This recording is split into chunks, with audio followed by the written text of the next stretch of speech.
जो हम टॉपिक यहाँ पर डिस्कस करने वाले हैं एक्चुअली वो 10th क्लास से है, और जो 10th क्लास का हमारा फर्स्ट चैप्टर है केमिकल रिएक्शंस एंड इक्वेशन, तो उसको हम स्टार्टिंग से करेंगे। तो चलिए शुरू करते हैं वीडियो। जो टॉपिक है वो है हमारा chemical reactions and equation.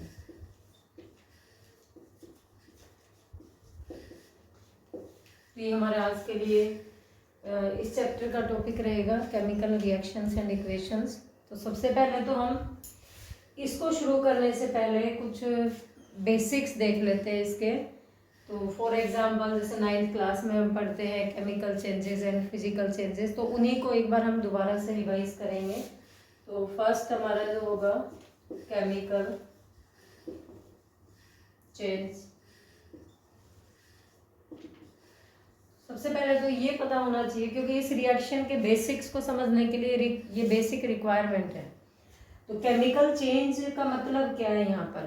Chemical change means कोई भी ऐसा चेंज जिसके अंदर नए प्रोडक्ट्स हमें मिलते हैं, जिनकी प्रॉपर्टीज कंप्लीटली डिफरेंट होती हैं, उनको क्या कहते हैं हम? Chemical change. तो the changes which results in the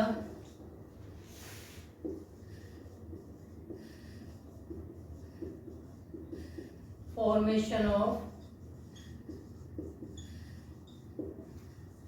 new products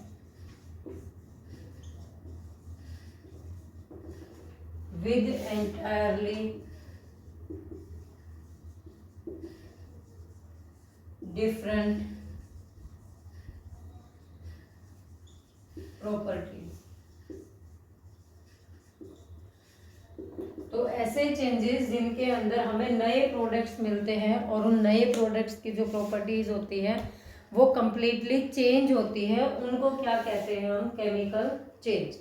तो इसके कुछ एग्जांपल्स देख लेते हैं। फर्स्ट एग्जांपल जैसे burning of fuels, fire crackers,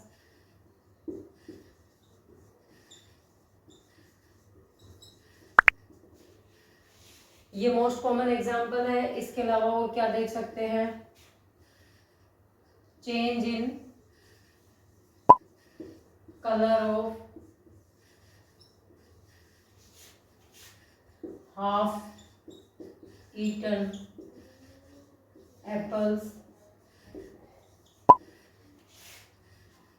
इसको सिंगुलर ले लेते हैं। थर्ड हम क्या ले सकते हैं इसमें? Cooking of vegetables. और अगर लेना चाहे तो बर्निंग ऑफ मैग्नीशियम रिबन। ये कुछ कॉमन एग्जांपल्स हैं केमिकल चेंजेस के।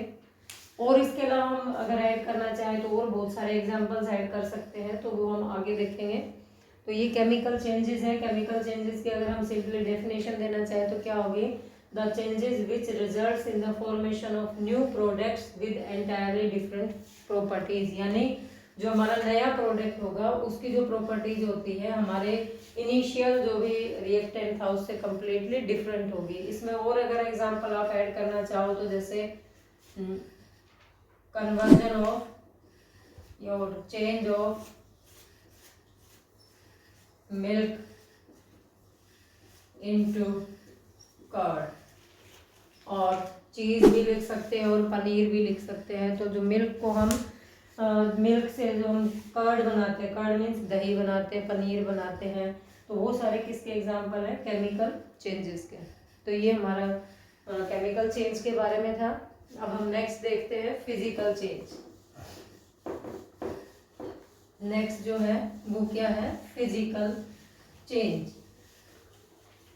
फिजिकल चेंज का मतलब क्या होता है? यहाँ पर हम ये कह सकते हैं कि जिसके अंदर कोई नया प्रोडक्ट नहीं बनता। Physical change. Physical change means ऐसे चेंज जिनके अंदर कोई नया प्रोडक्ट नहीं बनता, तो उसको क्या कहेंगे हम, फिजिकल चेंज। तो नो न्यू प्रोडक्ट्स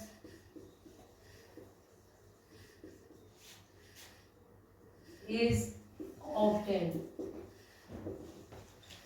कोई नया प्रोडक्ट यहाँ पर नहीं बनता, तो इसको क्या कहेंगे हम, फिजिकल चेंज। एग्जांपल अगर देखना चाहे तो जैसे change of water into vapours,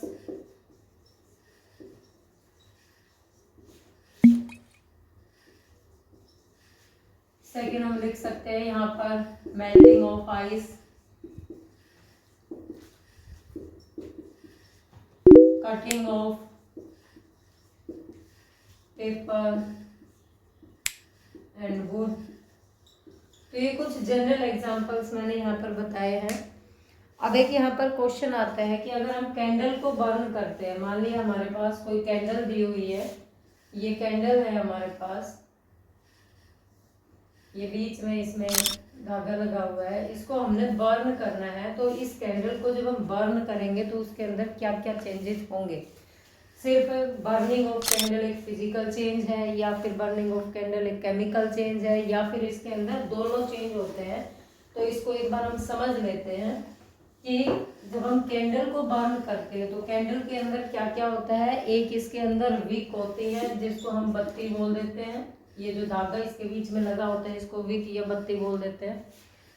दूसरा इसके के अंदर क्या होता है, वैक्स होता है, जो कैंडल बनी होती है वो किसकी होती है, वैक्स। तो इसके अंदर कुछ जो जनरल चेंजेस होते हैं। तो फर्स्ट चेंज हम जब हम कैंडल को बर्न करेंगे तो पहला क्या होगा, मेल्टिंग ऑफ वैक्स। सबसे पहला तो यही होगा, जब जैसे ही कैंडल हम बर्न करते हैं तो हमारी कैंडल जो होती है वो जो वैक्स होता है वो मेल्ट होना शुरू हो जाता है। तो ये कैसा चेंज है, इनको बारी बारी देखेंगे। सेकंड क्या होगा, जब वो वैक्स मेल्ट हो गया, जो यहाँ पर इस के कांटेक्ट में होगा, यानी इसे जो बर्निंग विक है उसके कांटेक्ट में होगा, तो वो जो वैक्स होगा वो किस में कन्वर्ट हो जाएगा, लिक्विड वैक्स जो होगा, लिक्विड वैक्स वो किस में कन्वर्ट होगा, वेपर्स में, वेपर्स ऑफ वैक्स। जो भी मेल्ट होता जाएगा वो धीरे धीरे क्या होता है, कैंडल का साइज छोटा होता जाता है। तो इसका मतलब क्या है कि जो लिक्विड वैक्स है वो पहले वेपर में कन्वर्ट हो रहा है। तीसरा अगर हम इसमें देना चाहे तो बर्निंग ऑफ विक। थर्ड जो चेंज है वो क्या है हमारा, burning of wick. And fourth one हो गया burning of wax in the presence of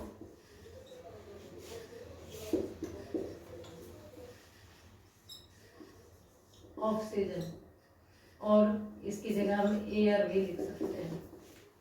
तो मेन जो जब हम किसी भी कैंडल को बर्न करते हैं तो मेन उसके अंदर ये 4 प्रोसेस हम देखते हैं। तो इनको वन बाय वन स्टडी करते हैं। मेल्टिंग ऑफ वैक्स का मतलब क्या है, हम जस्ट उसको, मेल्टिंग ऑफ वैक्स का मतलब क्या है, सॉलिड से वो किस में कन्वर्ट हुआ है, लिक्विड में। Melting of wax means solid से किस में कन्वर्ट हुआ, लिक्विड में। तो ये कौन सा चेंज होगा हमारा, फिजिकल चेंज। कौन सा चेंज होगा, फिजिकल चेंज। सेकेंड हो गया लिक्विड वैक्स से वेपर बन रही है, यानी जस्ट लिक्विड जो है वो भाप में कन्वर्ट हो रहा है जो, तो ये भी कौन सा चेंज होगा, physical, physical change. Third one क्या है, बर्निंग ऑफ विक, यानी इसमें धागा जो है, विक जो है वो जल रहा है। तो ये किसका एग्जांपल होगा, जल रहा है तो हम एक तरह से उससे क्या बन रही है, ऐश बन रही है। तो ये किसका एग्जांपल होगा, chemical change. And fourth one है जो वैक्स जो है वो एयर की प्रेजेंस में बर्न होके, जो मेल्टेड वैक्स है, जो मेल्टेड वैक्स है वो एयर की प्रेजेंस में बर्न होके वो एयर के अंदर चला गया, यानी वो बर्न आउट हो चुका। तो ये भी किसका एग्जांपल होगा, केमिकल चेंज। इट मीन्स हम ये कह सकते हैं कि जब हम किसी भी कैंडल को बर्न करते हैं तो उसके अंदर सिंगल कोई भी चेंज नहीं होता, बल्कि उसके अंदर दोनों चेंजेस होते हैं, फिजिकल भी होता है और साथ में केमिकल चेंज भी होता है। तो ये एग्जाम में इससे रिलेटेड क्वेश्चंस पूछे जाते हैं। तो इसको एक बार थोड़ा सा अच्छे से प्रिपेयर करना है। इसके बाद जो नेक्स्ट हमारा इसमें टॉपिक आता है वो हमारा अब मेन जो चैप्टर है वो स्टार्ट होगा। तो मेन चैप्टर क्या है हमारा, केमिकल रिएक्शंस एंड इक्वेशंस। तो first of all chemical reaction क्या होती है इसको देख लेते हैं। केमिकल रिएक्शन का मतलब क्या होता है कि कोई भी ऐसा प्रोसेस जिसके अंदर नए सब्सटेंसेस बनते हैं और उन सब्सटेंसेस की जो प्रॉपर्टीज होती हैं वो भी बिल्कुल ही डिफरेंट होती है, उसको क्या कहते हैं हम, केमिकल रिएक्शन। तो द रिएक्शन, द प्रोसेस, इसके डेफिनेशन देना चाहें तो the process in which one or more substances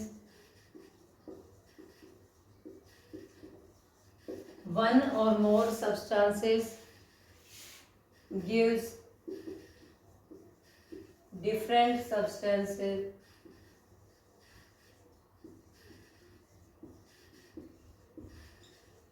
with different properties। One और मोर जो सब्सटेंस होगा, जो भी जिनको हम आगे चल के बताएंगे कि जो ये मैंने लिखा है वन और मोर सब्सटेंसेस, इनके लिए हम एक्चुअली क्या टर्म यूज करते हैं, reactant. Gives different substances with different properties, तो जो बनेंगे उनके लिए हम क्या टर्म यूज करते हैं, प्रोडक्ट्स। ठीक है, तो ये हमारा एक केमिकल रिएक्शन होती है। अब एक्चुअल में केमिकल रिएक्शन के अंदर होता क्या है, कोई भी केमिकल रिएक्शन होती है तो उसके अंदर सिर्फ एटम्स का रीअरेंजमेंट होता है।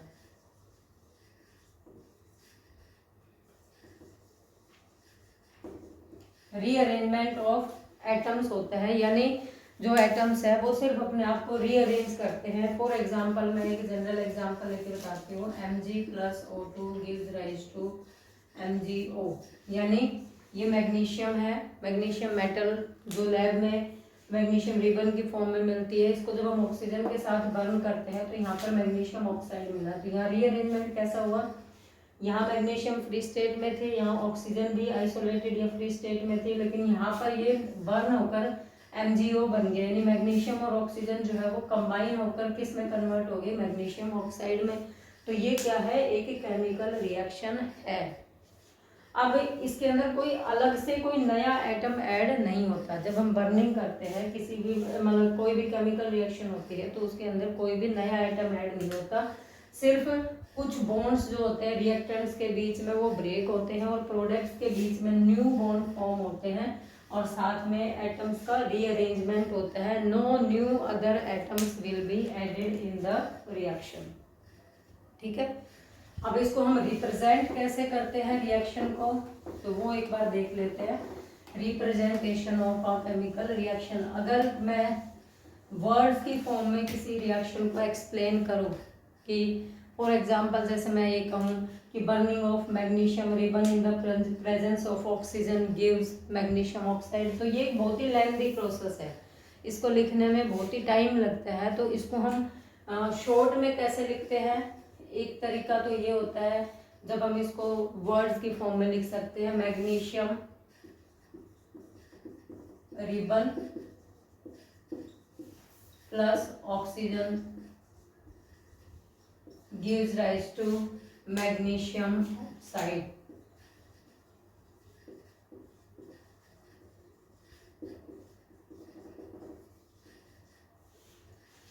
मैग्नीशियम ऑक्साइड, तो यहाँ पर हमने क्या किया, इनको सिंबॉलिक फॉर्म में नहीं लिखा है, इनको हमने इनके नेम की फॉर्म में या वर्ड्स की फॉर्म में लिखा है।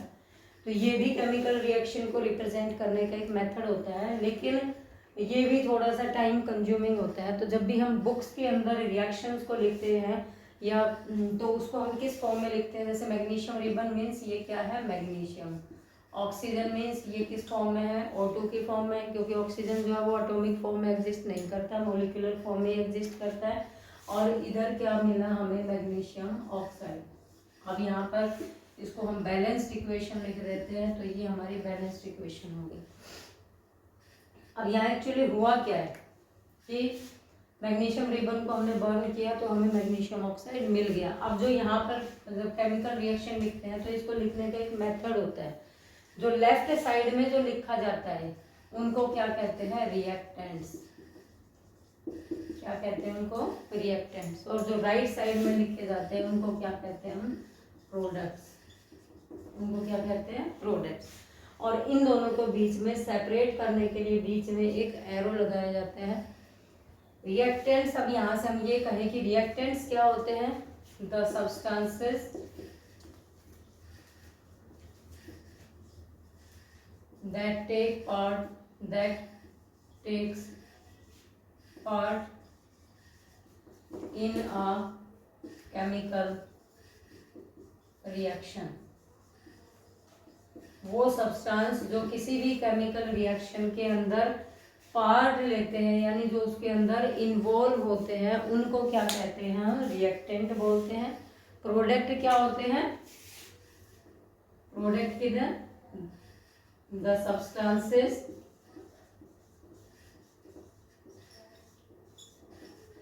formed as a result of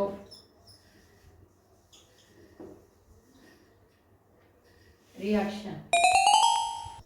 जब रिएक्शन कंप्लीट होती है तो जो सब्सटेंसेस, न्यू सब्सटेंसेस जो बनेंगे उसको क्या कहेंगे हम, प्रोडक्ट्स कहेंगे। तो ये तो किसी भी केमिकल रिएक्शन को लिखने का मेथड बताया है, हम उसको स्टेटमेंट की फॉर्म में लिखते हैं तो वो एक लेंथी प्रोसेस होता है, इसलिए हम उसको वर्ड्स की फॉर्म में लिख सकते हैं या फिर हम इसको केमिकल सिंबल, जो सिंबल्स होते हैं इनके फॉर्मूला और सिंबल्स की फॉर्म में लिख सकते हैं। तो अगर इसकी स्टेटमेंट देना चाहें केमिकल रिएक्शन की जनरल, मतलब केमिकल इक्वेशन की जनरल स्टेटमेंट देना चाहे तो क्या होगी, the schematic chemical equation means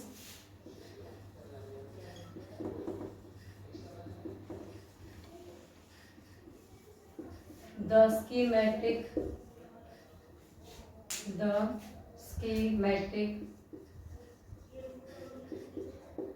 representation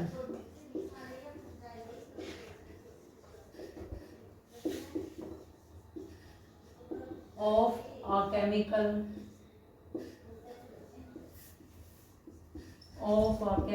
reaction with the help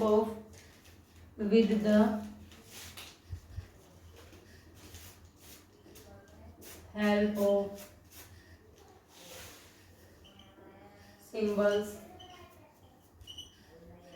and formulas of substances। तो ये क्या है, हमारी केमिकल इक्वेशन है जिसके अंदर हम क्या करते हैं, कोई भी जो भी सब्सटेंसेस उस रिएक्शन के अंदर पार्टिसिपेट कर रहे हैं उनको उनके सिंबल्स की फॉर्म में या उनको उनके फॉर्मूलाज की फॉर्म में रिप्रेजेंट किया जाता है। इसको क्या कहते हैं हम, एक केमिकल इक्वेशन। अब जब कोई भी केमिकल रिएक्शन होती है, मान लिया जनरल कोई भी रिएक्शन होती है, तो उसके अंदर कौन कौन से हम चेंजेस ऑब्जर्व करते हैं, क्या क्या चेंज हम ऑब्जर्व करते हैं, तो वो देख लेते हैं एक बार। चेंजेस, केमिकल रिएक्शन होगी तो उसके अंदर क्या क्या चेंजेस हो सकते हैं। फर्स्ट होगा चेंज इन कलर। हो सकता है कि उस जब रिएक्शन प्रोसीड हो तो उसके अंदर जो रिएक्टेंट्स और प्रोडक्ट्स है उनका कलर चेंज हो जाए। सेकेंड क्या हो सकता है, इवोल्यूशन ऑफ गैस, यानी वहां से गैस निकले, तो जब रिएक्शन होगी तो गैस वहां से निकले। फॉर एग्जांपल इसमें जैसे हम जब हाइड्रोजन, किसी भी एसिड की जब हम मेटल के साथ रिएक्शन कराते हैं तो वहां पर हाइड्रोजन गैस निकलती है, तो ये इसका एग्जांपल हो सकता है। थर्ड रिएक्शन, थर्ड जो हो सकता है वो होता है फॉर्मेशन ऑफ प्रेसिपिटेट, यानी कुछ इनसोल्यूबल सॉलिड बने जो कि किसी भी अब हम मान लिया टेस्ट ट्यूब के अंदर रिएक्शन करा रहे हैं तो वो टेस्ट ट्यूब में नीचे सेटल डाउन हो जाए तो वो क्या हो जाएगा हमारा प्रेसिपिटेट। फोर्थ चेंज क्या हो सकता है, चेंज इन टेम्परेचर। हो सकता है जब केमिकल रिएक्शन हो तो उसका चेंज टेम्परेचर जो है वो चेंज हो जाए। मीन्स हो सकता है उसके अंदर हीट निकले या हीट एब्जॉर्ब हो, तो उसके अकॉर्डिंग जो रिएक्शन होगी उसका जो टेम्परेचर है वो चेंज हो जाएगा।